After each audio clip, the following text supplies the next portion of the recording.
I came to adventure sports kind of late in life. My parents were, I guess, cosmopolitan New York folks. So I really didn't fully become outdoorsy until I was an adult.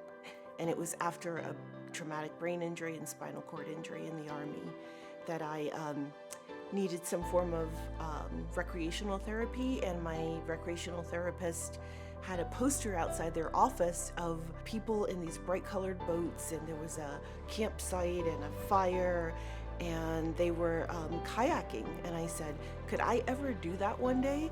And she said, you could do that now. I was actually going to recommend that to you. 2 weeks later, I was in a boat with my walker, and I was like shuffling along, and I had a service dog and a full-time caregiver, and I showed up and I was like, I'm here to kayak. Can you teach me? And I was already learning how to roll my boat that first day.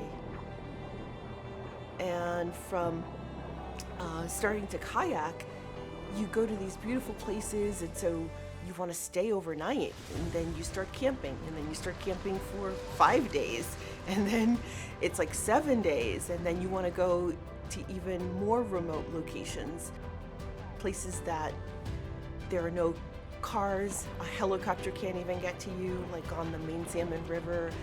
It's called the River of No Return in Salmon, Idaho.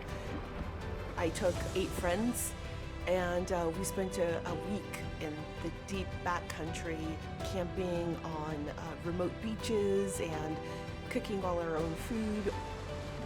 When you have a permanent disability, even though my disability is hidden after a brain injury, you start to feel like there are lots of things you can't do.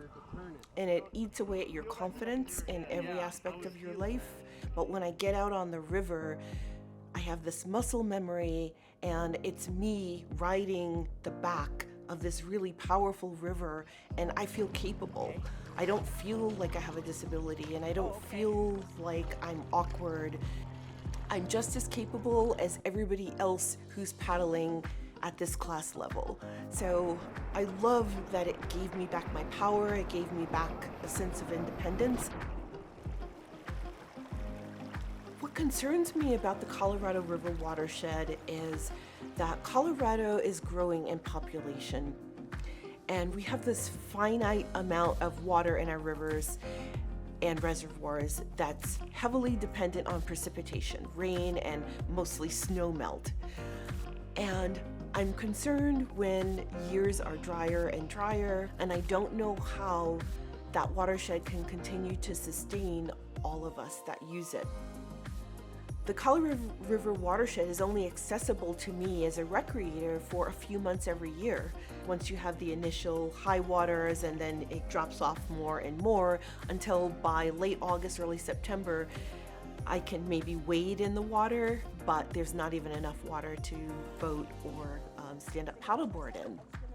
What also concerns me is that a lot of people of color, especially Indigenous and Latinx and Hispanic people of color who live along the Colorado River watershed, have a very small voice in what happens in how the water is reallocated. And I just believe that when there are conversations being had about who has access to the Colorado River watershed for recreation and for home use, that more voices of formerly marginalized people and non-academics need to be involved. Otherwise, you're going to get a bunch of really privileged folks who are making decisions that heavily impact people who have very little resources.